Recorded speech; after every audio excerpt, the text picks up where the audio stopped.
प्रणिपात सभी को। महाभारत की लास्ट वीडियो में हमने कुछ कैरेक्टर्स के बारे में डिस्कस किया था, परंतु आज हम किसी कैरेक्टर्स के बारे में डिस्कस ना करके ऐसे इंसिडेंट के ऊपर करेंगे जिसके बारे में बहुत ही कम बात की जाती है। आई एम श्योर काफी लोगों को यह पता होगा कि दुर्योधन, मामा शकुनी और कर्ण ने मिलकर पांडवों को वारणावृत में जिंदा जलाने की कोशिश करी थी। बट वहां एक्चुअल में हुआ क्या था, वो वहां से कैसे बच के निकल पाए, आज की वीडियो में हम ये चीज देखेंगे। आगे चलने से पहले इस घटना से रिलेटेड एक मिसकंसेप्शन हमेशा रहता है कि पांडवों ने वहां एक निषादा औरत, मतलब एक लोअर कास्ट की औरत और उसके 5 बच्चों को उस महल में अपनी जगह जलने के लिए छोड़ दिया ताकि पांडवों को सब मरा हुआ समझे और उन्हें कोई दोबारा ढूंढने की कोशिश ना करे। अब प्रश्न ये आता है कि क्या ये सही है? अगर पांडवों ने वहां पर एक निषादा औरत और उसके बच्चों को सेक्रीफाइस नहीं किया तो वहां एक्चुअल में हुआ क्या था, आइए देखते हैं। जब महाराज पांडु की डेथ के बाद माता कुंती और उनके 5 पुत्र पांडव वापस हस्तिनापुर आ गए थे तो उन्हें आता देख कौरवों को बिल्कुल भी खुशी नहीं हुई और वो बाद में काफी जेलस भी रहने लगे क्योंकि पांडव उनसे अधिक शक्तिशाली थे। भीम सब 100 कौरवों को अकेले ही खेल खेल में हरा देता था। सभी कौरव चाहकर भी कुछ नहीं कर पाते थे, इसलिए वो मामा शकुनी के साथ मिलकर पांडवों को मारने के निरंतर प्रयास करते रहे। गुरुकुल से शिक्षा ग्रहण करने के बाद जब पांडवों ने गुरु द्रोण को दान के रूप में पंचाल राज द्रुपद को परास्त करके उनके समक्ष खड़ा कर दिया तो हस्तिनापुर की आम जनता पांडवों से काफी प्रभावित हो उठी और उनके गुणगान भी करने लगी। कुछ समय में ही पांडवों ने कुरुवंश का साम्राज्य काफी बढ़ा दिया था, जिसे देख धृतराष्ट्र काफी जलने लगे और उन्हें यह बात का आभास हो गया कि आम जनता युधिष्ठिर को राजा बनता देखना चाहती है। सिंस आम जनता के बीच राजा को लेकर अक्सर बातें चलती रहती हैं, तो उनके मूड को देखकर दुर्योधन को भी काफी बुरा लगा और उसने अपने पिता महाराजा धृतराष्ट्र से इसके बारे में बात करी कि जैसे पांडु ने आपसे राजा बनने का हक छीन लिया था क्योंकि आप नेत्रहीन थे, वैसे ही अगर युधिष्ठिर राजा बनेगा तो आगे चलकर पांडवों का वंश ही राजगद्दी पर बैठेगा। हम कौरवों में से तो कोई राजा बनेगा ही नहीं।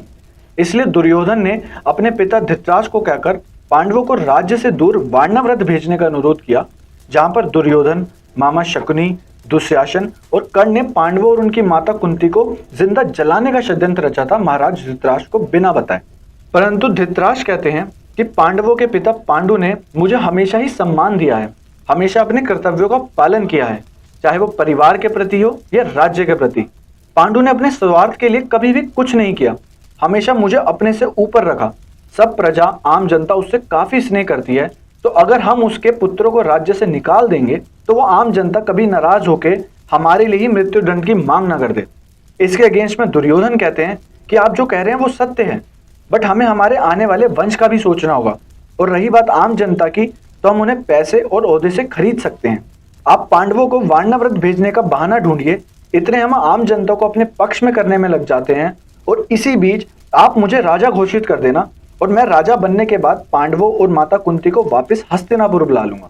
कुछ समय के पश्चात राज दरबार में एक मंत्री, जिसे धृतराष्ट्र ने ही प्लांट किया था, उसने वारणावृत के बारे में बताना शुरू किया कि वो कितनी सुंदर जगह है और वहां का पाशुपति फेस्टिवल कितना उत्साह से बनाया जाता है, जिसे देखने सैकड़ों लोग आते हैं।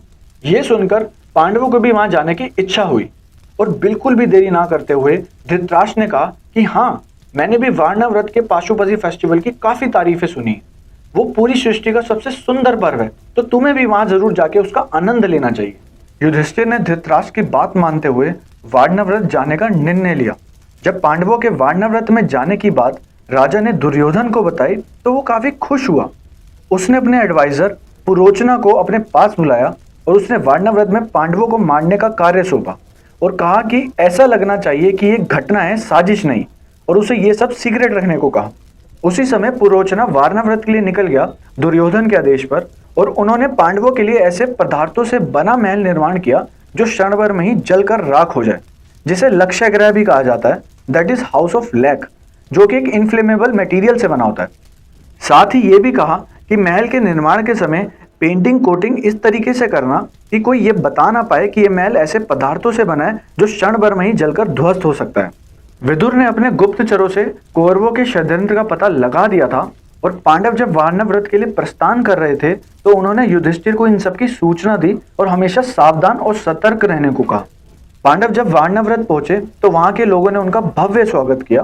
फिर लास्ट में पांडव पुरोचना से मिले, जिसने उन्हें यह बताया कि उनके लिए एक भव्य महल का निर्माण किया गया है जिसे देखने के बाद युधिष्ठिर ने दबे शब्दों में भीम को बताया कि यह महल वाकई में पुरोचना ने दुर्योधन के कहने पर शीघ्र जलने वाले पदार्थों से बनाया हुआ है। भीम युधिष्ठिर से कहते हैं तो हमें तुरंत ही यहाँ से निकल जाना चाहिए, जिसके जवाब में युधिष्ठिर कहते हैं कि नहीं, हमें यहीं रहना चाहिए और हर समय सतर्क रहना चाहिए। किसी को यह बात का अंदेशा नहीं होना चाहिए कि हमें यह बात की जानकारी है कि इस महल का निर्माण हमें मारने के लिए कराया गया। अगर यह बात की जानकारी पुरोचना को लगी तो वो तुरंत ही इस महल को आग लगाकर हमें मारने का प्रयास करेगा। इसलिए हमें यहीं रहकर यहाँ से निकलने के गुप्त रास्तों का निर्माण करना पड़ेगा, जिससे सही वक्त आने पर हम उस गुप्त रास्ते का इस्तेमाल कर यहाँ से निकल सकें। उसी बीच विदुर अपने एक मित्र जो माइनिंग में काफी एक्सपर्ट थे, उनके थ्रू युधिष्ठिर को अपना एक संदेश भेजते हैं कि पुरोचना को दुर्योधन ने ही महल में आग लगाने का कार्य सौंपा है, जैसे ही पांडव यहाँ कंफर्टेबली बिना किसी शक के रहने लग जाएं।